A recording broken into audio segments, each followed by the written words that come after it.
जय हिंद साथियों, आज हम बात करने वाले सीआईएसएफ फायरमैन के जो आपके प्रीवियस ईयर का क्वेश्चन पेपर है उसके बारे में।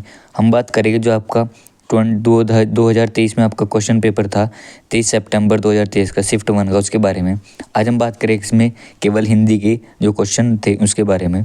चलिए मैं आपको जो हिंदी का है वो दिखा देता हूँ। और ये जो पूरा पीडीएफ है मैंने अपने Telegram channel study with Adnan पर प्रोवाइड करा दिया है। आप वहाँ से जाके पूरा जो पीडीएफ है वो पढ़ सकते हैं।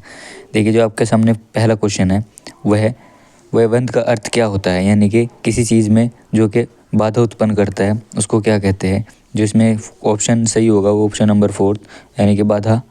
और अब हम बात करें क्वेश्चन नंबर 2 की, तो उसमें हम बात करें अब निम्नलिखित वाक्य में से लाघव चिन्ह का सही उदाहरण कौन सा है।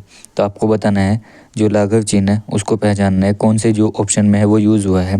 आप देख सकते हैं इसमें जो आंसर होगा वो थर्ड होगा।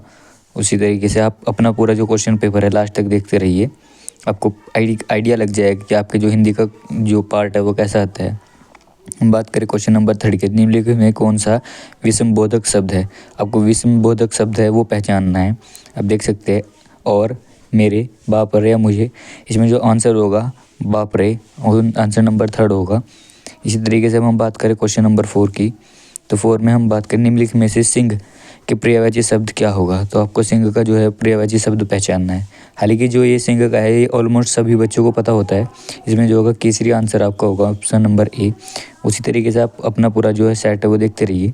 यदि आपने अभी तक मेरे यूट्यूब चैनल को सब्सक्राइब नहीं किया तो सब्सक्राइब कीजिए ताकि आने वाली जो भी इन्फॉर्मेशन है आपको सबसे पहले मिल सके। अब हम बात करें निम्नलिखित चिन्ह में से पूर्ण विराम चिन्ह कौन सा है। आपको पूर्ण विराम चिन्ह पहचानना है। ये भी जो आंसर क्वेश्चन है वो बहुत आसान था। पूर्ण विराम हर एक बच्चे को पता होता है जो कंपटीशन की तैयारी कर रहा है। हम बात करें क्वेश्चन नंबर 6 की, निम्नलिखित में से कौन सा संबंध बोधक शब्द नहीं है।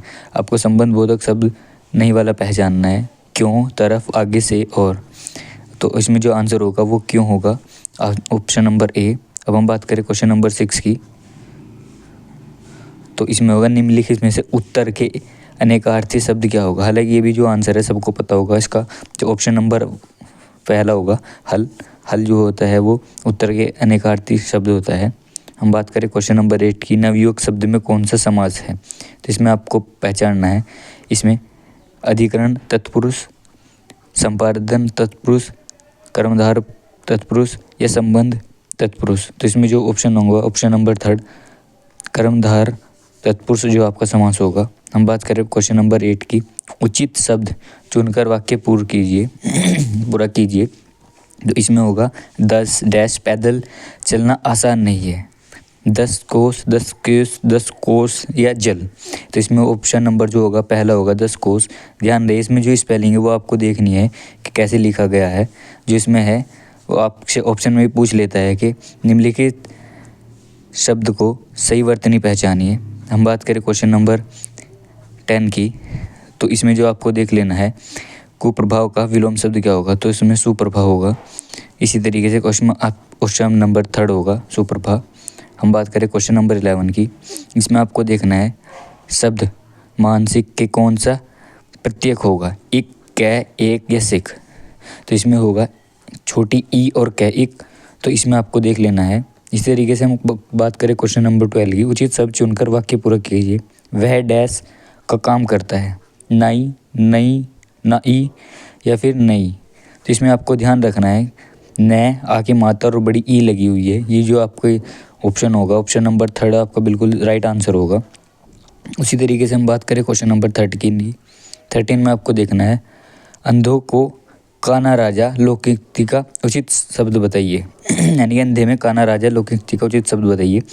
इसमें आपका जो ऑप्शन होगा वो ऑप्शन नंबर 2 होगा, मूर्खों में कुछ पढ़ा लिखा व्यक्ति। ये जो आपका क्वेश्चन है वो मोस्टली रिपीट होता है, तो इसको आप मान सकते हैं कि इम्पोर्टेंट क्वेश्चन है। इस हिसाब से आप इसको याद रखना, आपका जो है ये रिपीट होने की चांसेस रहते हैं ज़्यादातर। और अब हम बात करें क्वेश्चन नंबर 14 निम्नलिखित में से लुप्त का विलोम शब्द क्या होगा। तो आपको पता है लुप्त का विलोम जो शब्द होता है वो प्रकट होता है। इसी तरीके से हम बात करें क्वेश्चन नंबर 15 की, हथियार डाल देना मुहावरे का उचित अर्थ निम्नलिखित में से कौन सा है। इसमें आपको क्वेश्चन नंबर देखना है।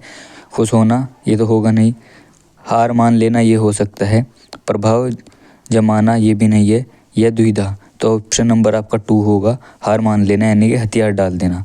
उसी तरीके से आप अपना क्वेश्चन नंबर 16 देख सकते हैं। निम्नलिखित में से पत्र के अनेकार्थी शब्द क्या होगा। हालांकि जो क्वेश्चन है सबको पता होता है कि पत्र का जो अनेकार्थी शब्द होता है वो चिट्ठी होता है, यानी कि इसमें ऑप्शन नंबर 2 है वो सही हो जाएगा। अब हम बात करें क्वेश्चन नंबर 17 की। निम्नलिखित इसमें से कौन सा शब्द शुद्ध नहीं है। इसमें आपको अशुद्ध शब्द पहचानना है। आप देख सकते हैं चीता चीता सावन होना, इसमें जो आपका होगा पूजा बाग में खेल रही है। भाई पूजा तो कुछ होता नहीं है, तो पूजा बाग में खेल रहा है ये तो होगा नहीं, तो यह तो होता पूजा बाग में खेल रही है, तो इसमें नहीं जो है वो ये हो जाएगा ऑप्शन नंबर डी। अब हम बात करें क्वेश्चन नंबर 18 की। निम्नलिखित में से सादर का विलोम कौन सा है। जो सादर का विलोम होता है वो निरादर होता है, आप देख सकते हैं। अब हम बात करें क्वेश्चन नंबर 19 की। तो क्वेश्चन नंबर 19 में कान में तेल डालना मुहावरे का उचित अर्थ निम्नलिखित में से कौन सा है। तो इसमें ऑप्शन नंबर 3 हो जाएगा, कुछ न सुनना, तो इसका मतलब होता है कान में तेल डालना। इसी तरीके से हम बात करें क्वेश्चन नंबर 20 की। तो अब हम बात करें 20 की। इसमें पूछ रहा है निम्नलिखित शब्द में कौन सा समुच्चय बोधक शब्द है। आपका समुच्चय बोधक शब्द है वो पहचानना है। तो इसमें जो अथवा है वो ऑप्शन नंबर ए आंसर सही है बिल्कुल। अब हम बात करें क्वेश्चन नंबर 21 की। पीताम्बर शब्द का समास विग्रह बताइए। तो इसमें आपको पीताम्बर शब्द का समास विग्रह बताना है। पीता है अंबर, तो वो होता है इसका समास विग्रह। हम बात करें क्वेश्चन नंबर 22 की। तो 22 में आपको बताना है निम्नलिखित में से कौन सा वाक्य शुद्ध है। आपको सही वाक्य बिल्कुल पहचानना है। ऑप्शन नंबर ए बच्चे खेल रहा है, ये गलत हो गया। अब किसी काम का करने के लिए राम हमेशा तैयार रहता है, ये भी गलत है। समय प्रत्यनशाली है, ये सही है। और सीता घर में जा रही है, तो ये गलत हो जाएगा आपका, यानी कि ऑप्शन नंबर 3 आपका जो बिल्कुल सही हो जाएगा। हम बात करें क्वेश्चन नंबर 23 की। 23 में आपको जो है वो कमेंट पे बताना है कि आपको स्क्रीन पर कौन सा दिख रहा है। तो मैं आपका जो कमेंट है वो रिप्लाई करूँगा, आपको इसको ज़रूर कमेंट में बताना है। अब हम बात करें क्वेश्चन नंबर 24 की। तो इसमें है निम्नलिखित चिन्हों में से उपविराम चिन्ह कौन सा है। आपको उपविराम चिन्ह पहचानना है। आपको जो उपविराम होता है ये वाला होता है, तो आप देख सकते हैं आपको ऑप्शन नंबर 2 में उपविराम चिन्ह मिल रहा है। हम बात करें 25 की, जो कि आपका लास्ट क्वेश्चन है। ये जो पूरा PDF है मैंने अपने Telegram channel study with Adnan पर प्रोवाइड करा दिया है। आप वहाँ से आके पूरा PDF देख सकते हैं। हालांकि मैंने आज सिर्फ हिंदी का पार्ट इसमें डिस्कस किया है, कल मैं आपका जो रीजनिंग का पार्ट है वो डिस्कस करूँगा। आपको इसमें देखना वह शब्द जहाँ विद्या ग्रहण की जाती है उसे क्या कहते हैं। तो आपको सबको पता होगा जहाँ विद्या ग्रहण की जाती है उसको विद्यालय कहते हैं। यदि आपने अभी तक मेरे YouTube चैनल को सब्सक्राइब नहीं किया तो सब्सक्राइब कीजिए, ताकि आने वाली जो इन्फॉर्मेशन है वो आपको सबसे पहले मिल सके। और कल जो हम पार्ट करेंगे वो हम GS का पार्ट करेंगे। GS हम जो आपको ये पूरी प्ले लिस्ट है मेरे टेलीग्राम चैनल पर मिल जाएगी और मैं अपनी YouTube पे प्रोवाइड करा दूँगा।